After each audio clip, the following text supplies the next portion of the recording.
A very good day everyone. I am Himanshi once again with you. और आज मैं आपके साथ डिस्कस करने वाली हूँ ट्रांसपोजेबल एलिमेंट्स का पार्ट थर्ड। ठीक है, पार्ट थर्ड है ये। इसमें हम क्या क्या डिस्कस करेंगे? इसमें हम डिस्कस करेंगे जो एप्लीकेशन है ट्रांसपोजेबल एलिमेंट्स की, वो भी कौन से वाले ट्रांसपोजेबल एलिमेंट की जो प्रोकैरियोट्स में मिलते हैं। ठीक है, सो इस वीडियो में ये सब कुछ हम डिटेल में पढ़ेंगे। इससे पहले मैं आपके साथ क्या क्या डिस्कस कर चुकी हूँ ट्रांसपोजेबल एलिमेंट्स के बारे में कि वो क्या होते हैं, ठीक है, किस मैकेनिज्म पे वर्क करते हैं, साथ साथ उनका क्लासिफिकेशन किस किस बेस पर क्लासीफाई किए गए हैं, देन उनका मैकेनिज्म। एंड सेकंड पार्ट में हमने क्या डिस्कस किया था, जो प्रोकैरियोटिक ट्रांसपोजेबल एलिमेंट्स होते हैं वो क्या होते हैं, किस मैकेनिज्म पर वो वर्क करते हैं, ठीक है, कैसे वर्क करते हैं। सो इस वीडियो को भी मैंने थर्ड पार्ट के रूप में इसलिए बनाया क्योंकि एप्लीकेशंस बहुत ज़्यादा इंपॉर्टेंट है, मैक्सिमम कॉम्पिटिटिव एग्जाम में पूछ ली जाती हैं कि पर्टिकुलर एप्लीकेशन से रिलेटेड एमसीक्यूज़ बनते हैं। ठीक है, तो वीडियो को बिल्कुल एंड तक देखें, पसंद आए तो चैनल को सब्सक्राइब करें। आप लोगों के इन्फॉर्मेशन के लिए आपके साथ डिस्कस कर रही हूँ कि ट्रांसपोजेबल एलिमेंट्स होते क्या हैं। हालांकि बहुत सही होगा अगर आप पीछे वाले वीडियोस को जाकर के देखें, क्योंकि उसमें मैंने डिटेल में बताया है कि क्या होते हैं ट्रांसपोजेबल एलिमेंट। सो जो क्रोमोसोम होता है प्रोकैरियोट्स का, वायरसेस का एंड यूकैरियोटिक सेल्स का, वो क्या करता है, डीएनए का पीस कैरी करता है। ठीक है, जो मूव कर सकता है या फिर इंटीग्रेट कर सकता है। ठीक है, यानी कि ये एक डीएनए है। ठीक है, इसमें क्या लगा हुआ है, एक डीएनए लगा हुआ है। ठीक है, तो ये डीएनए क्या कर सकता है, यहाँ से मूव करके कहीं और जा करके लग सकता है किसी और डीएनए में, या इसी डीएनए के किसी और पार्ट में। ठीक है, या फिर ये क्या कर सकता है, यस, मूव करके खुद को क्या कर लेगा, इंटीग्रेट कर लेगा। ठीक है, डिफरेंट साइड्स पे किसी भी क्रोमोसोम के। ये जो है इसी हम क्या कहते हैं, ट्रांसपोजिशन कहते हैं। यानी कि जो डीएनए का मॉलिक्यूल मूव कर रहा है एक जगह से दूसरी जगह पर, उसी हम क्या कह रहे हैं, ट्रांसपोजिशन। और ये बहुत ही ज़्यादा इंपॉर्टेंट रोल प्ले करता है किसके लिए, न्यू जेनेटिक कॉम्बिनेशन की फॉर्मेशन के लिए। ठीक है, देखिए यहाँ पर पहले जेनेटिक जो कॉम्बिनेशन, जो जेनेटिक सीक्वेंस था वो कुछ और था। ठीक है, जीन्स कुछ और थे। अब जब ये जो डीएनए है इस वाले डीएनए में आकर के लग गया, ठीक है, कहाँ लग गया, इस वाले डीएनए में आकर के लग गया है, तो इस डीएनए का सीक्वेंस कुछ और हो जाएगा ना। ठीक है, ये जो डीएनए का सेगमेंट है वो क्या करता है, यस, जीन कैरी करता है। ठीक है, जो किसकी, जिनकी रिक्वायरमेंट किसके लिए होती है, ट्रांसपोजिशन के लिए होती है। ठीक है, उस सीक्वेंस को हम क्या बोलेंगे, ट्रांसपोजेबल एलिमेंट बोलेंगे, या फिर ट्रांसपोजोन बोलेंगे, या फिर कभी कभी हम इसको क्या कह देते हैं, जंपिंग जीन्स, क्योंकि ये जीन्स इधर से उधर जंप करते रहते हैं। ठीक है, ये इसका मेन डेफिनेशन था। ठीक है, नेक्स्ट हम बात करेंगे एप्लीकेशंस की। ठीक है, कि जो ट्रांसपोजेबल एलिमेंट हैं उनकी क्या क्या एप्लीकेशंस होती हैं। सो फर्स्ट एप्लीकेशन यहाँ पे जिसके बारे में डिस्कस कर रही हूँ वो क्या है, कि जो ट्रांसपोजोन्स होते हैं, जो ट्रांसपोजेबल एलिमेंट होते हैं, ठीक है, बहुत सारे इफेक्ट शो करते हैं। ठीक है, ये क्या कर सकते हैं, इंसर्ट हो सकते हैं किसी भी जीन के अंदर। ठीक है, यानी कि ये एक डीएनए का सीक्वेंस था।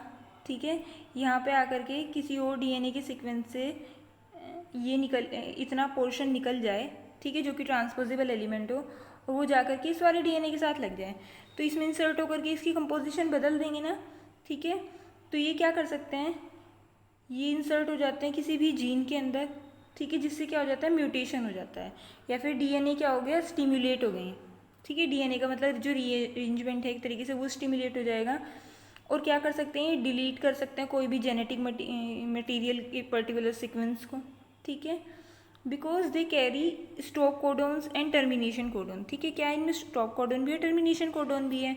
जब क्या हो, ये ट्रांसपोज हो रहे हैं किसी भी जीन के अंदर, तो ये क्या कर सकते हैं, वहाँ पर ब्लॉक कर सकते हैं किसको, ट्रांसलेशन को, और साथ साथ ट्रांसक्रिप्शन को भी। ठीक है, नेक्स्ट जो अदर ट्रांसपोजोन्स हैं वो क्या कैरी करते हैं, प्रोमोटर्स कैरी करते हैं, जो कि एक्टिवेट कर सकते हैं जीन्स को। ठीक है, कहाँ पर, जहाँ पर भी वो इंसर्ट हो रहे हैं। ठीक है, जो ट्रांसपोजोन है वो क्या कर सकते हैं, टर्न ऑन कर सकते हैं या फिर ऑफ कर सकते हैं किसी भी जीन को। नेक्स्ट जो ट्रांसपोजोन्स हैं वो लोकेटेड रहते हैं कहाँ पर, प्लाज्मिड में। ठीक है, हालांकि क्रोमोसोमल डीएनए भी हो सकता है, वायरसेस में भी हो सकते हैं, ह्यूमंस में भी हो सकते हैं जिन्हें प्लाज्मिड नहीं मिलते हैं।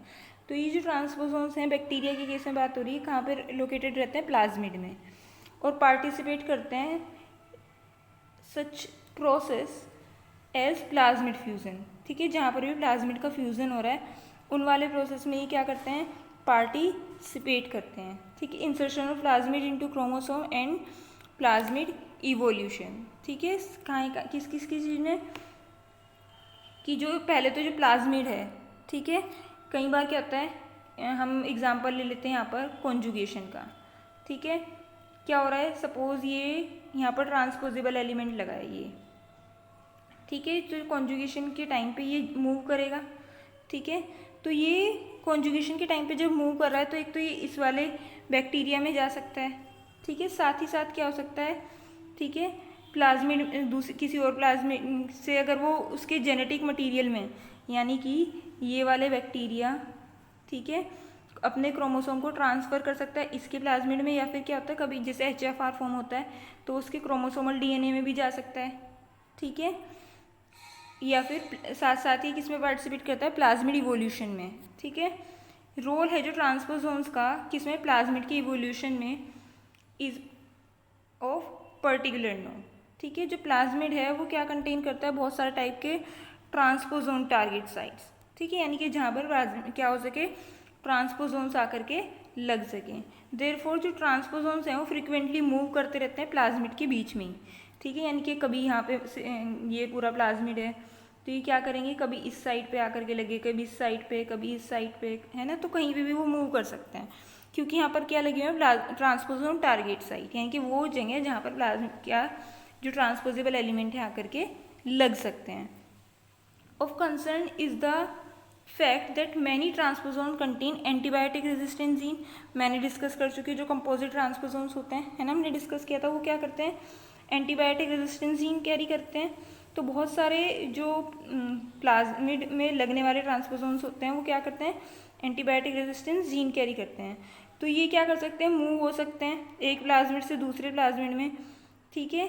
जो रेजिस्टेंस जीन्स होते हैं वो क्या करते हैं, इंट्रोड्यूस हो जाते हैं किसमें, टारगेट प्लाज्मिड में, और क्रिएट करते हैं किसको, रेजिस्टेंस प्लाज्मिड को, ठीक है। तो ऐसे करके क्या होता है कि बहुत सारे जो प्लाज्मिड है वो क्या हो सकते हैं, रेजिस्टेंस भी हो सकते हैं किसी पर्टिकुलर चीज़ के लिए, ठीक है। नेक्स्ट है मल्टीपल ड्रग रेजिस्टेंस प्लाज्मिड होते हैं, वो अराइज होते हैं कहाँ से, एक्यूमुलेशन ऑफ ट्रांसपोसोम्स इन प्लाज्मिड, यानी कि जब जो प्लाज्मिड हैं वो एक्यूमुलेट हो रहे हैं किसमें, सॉरी जो ट्रांसपोसोम्स हैं वो एक्यूमुलेट हो रहे हैं किसमें, प्लाज्मिड में, ठीक है। बहुत सारे आर प्लाज्मिड हैं, आर प्लाज्मिड मतलब रेजिस्टेंस प्लाज्मिड वो एबल होते हैं कि खुद को मूव कर सकें एक सेल से दूसरी सेल में, ठीक है, कब, कॉन्जुगेशन के दौरान, जैसे कि अभी मैंने आपको एग्जांपल बताया भी था, ठीक है, जिसकी वजह से जो ये रेजिस्टेंस प्लाज्मिड है, ये रेजिस्टेंस जीन है, वो एक जनरेशन से दूसरी जनरेशन में जा सकते हैं, ठीक है, क्योंकि प्लाज्मिड के दौरान क्या हुआ था, इसमें रेजिस्टेंस जीन आ गया। अब ये क्या करेगा, मतलब कॉन्जुगेशन के दौरान क्या करेगा, ये जो जीन है, प्लाज्मिड जीन है, जिसमें प्लाज्मिड के जीन से जो रेजिस्टेंस जीन भी कैरी करते हैं, ये दूसरे बैक्टीरिया में मूव करेगा और इसके पास भी क्या आ जाएगा, यस, रेजिस्टेंस आ जाएगा। फाइनली बिकॉज जो ट्रांसपोसोम्स होते हैं वो मूव कर सकते हैं प्लाज्मिड को और क्रोमोसोम्स को, ठीक है। जो ड्रग रेजिस्टेंस जीन होते हैं वो एक्सचेंज हो सकते हैं, ठीक है, इन दोनों के बीच में। रिजल्ट क्या होगा, जो एंटीबायोटिक रेजिस्टेंस है वो स्प्रेड हो जाएगा इस वाले बैक्टीरिया में भी और इस वाले बैक्टीरिया में। नेक्स्ट एप्लीकेशन है क्या, कि कुछ जो ट्रांसपोसोम्स होंगे, कौन, ट्रांसपोसोम्स को क्या बिहेव करते हैं, जीन का ट्रांसफ़र, ठीक है, यानी कि वो क्या कर सकते हैं, जीन को ट्रांसफ़र कर सकते हैं एक जगह से दूसरी जगह पे, ठीक है, और मूव हो सकते हैं, वो कर सकते हैं जीन्स को किस में, एक बैक्टीरिया से दूसरी बैक्टीरियल सेल में, किस प्रोसेस के थ्रू, कॉन्जुगेशन के थ्रू, ऑलरेडी मैं बता ही चुकी हूँ, कॉन्जुगेशन ट्यूब बनती है, ठीक है, और उसके थ्रू जीन जो है ट्रांसफ़र हो जाता है। कॉन्जुगेशन की अगर आपको डिटेल वीडियो देखनी है तो नीचे आपको लिंक मिल जाएगा प्लेलिस्ट मॉलिक्यूलर बायोलॉजी का, आप उसमें जा करके देख सकते हैं, ठीक है। सो ये जो प्रोसेस है उसे हम क्या बोलेंगे, कॉन्जुगेशन, ठीक है। एक बहुत ज़्यादा वेल स्टडीड एग्जाम्पल है किसका, इस प्रोसेस का, वो क्या है, कॉन्जुगेटिव ट्रांसपोजोन, ठीक है, इज TN196, ठीक है, सॉरी 916, क्या है, TN, ठीक है। TN किसके लिए नोटेशन लगाते हैं हम, कॉन्जुगेटिव जो प्लाज्मिड होता है, ठीक है, उसमें भी साथ साथ जो कौन सा था, कॉम्पोजिट प्लाज्मिड में, ठीक है। जब मैंने प्रोकैरियोट के आपको बताए थे क्या ट्रांसपोजेबल एलिमेंट्स, उसमें आपको बहुत अच्छे से बताया था, ठीक है। इसका एग्जाम्पल क्या है, इसका ही जो कॉम्पोजिट प्लाज्मिड किस में मिल रहा है, ये कौन से टाइप का, ये कॉन्जुगेटिव ट्रांसपोजोन्स टाइप का TN916 एंटेरोकोकस फेइकैलिस का, ठीक है।